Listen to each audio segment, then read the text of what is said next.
और पवित्र महीने पर हो रही राजनीति पर मास्टर स्ट्रोक है। देश में पवित्र रमजान महीने की शुरुआत हो गई। इस्लाम में रमजान को पवित्र कहने का सबसे बड़ा कारण है कि इसी महीने में कुरान आसमान से जमीन पर उतारी गई थी, जिसके बाद से मुसलमानों को काफिरों की हत्या करने, बलात्कार करने, लूटने व धर्मांतरण करने का किताबी लाइसेंस मिल गया। इसके बाद इस्लाम के दो सबसे बड़े जिहाद जिस इस्लामिक महीने में अंजाम दिए गए वो रमजान का ही महीना था। 624 ईस्वी में पैगंबर मोहम्मद के नेतृत्व में इस्लाम की पहली और सबसे महत्वपूर्ण जंग रमजान के महीने में ही लड़ी गई थी, जिसको इतिहास में बदर की जंग के रूप में जाना जाता है।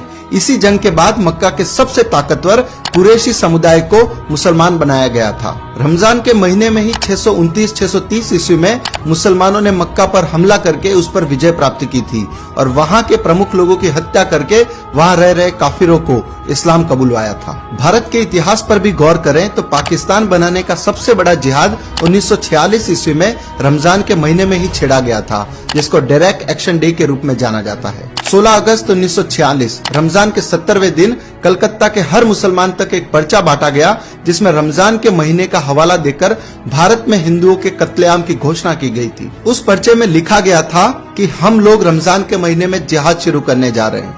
अल्लाह की मर्जी से हम हिंदुस्तान को दुनिया का सबसे बड़ा इस्लामिक मुल्क बनाने में कामयाब होंगे। ए काफिर, तुम्हारी सजा का वक्त आ गया है, अब कत्लेआम होगा। हम हाथ में तलवार लेकर फक्र के साथ तुम पर जीत हासिल करेंगे।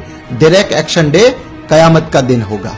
आपको जानकर आश्चर्य होगा कि वह पर्चा किसी मौलवी ने नहीं बल्कि कलकत्ता के मेयर सैयद मोहम्मद उस्मान ने छपवाए थे और उस समय के हिंदुस्तानी मुसलमानों के प्रमुख अखबार डॉन के पहले पन्ने पर भी इसी पर्चे का एक विज्ञापन छापा गया था। उसके बाद जो हुआ उसमें अकेले कलकत्ता शहर में पहले 15 मिनट में 300 हिंदू और अगले 72 घंटों में लगभग 6000 हिंदू मार दिए गए।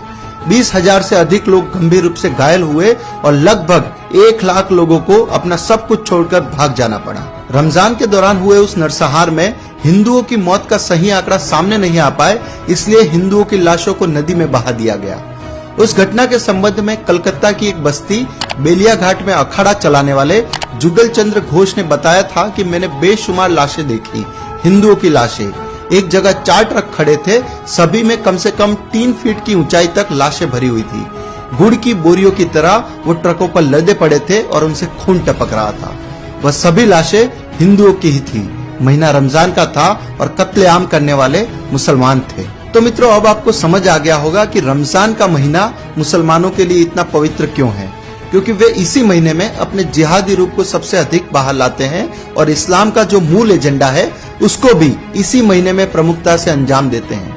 लेकिन लोगों को बेवकूफ बनाने के लिए ये लोग रोजा, रूह अफ़ज़ा, इफ्तार, सेवैया, खजूर, ज़कात और इबादत का स्वांग रचते हैं, जिसे आम हिंदू समझ नहीं पाता और वह अपनी ही मौत के महीने को पवित्र महीना कहने की भूल करता है। लेकिन आज के इस वीडियो के बाद कम से कम हिंदू समाज को तो रमजान को पवित्र कहना बंद कर देना चाहिए और रमजान की सो कॉल्ड पवित्रता का जो सच इस वीडियो में बताया गया है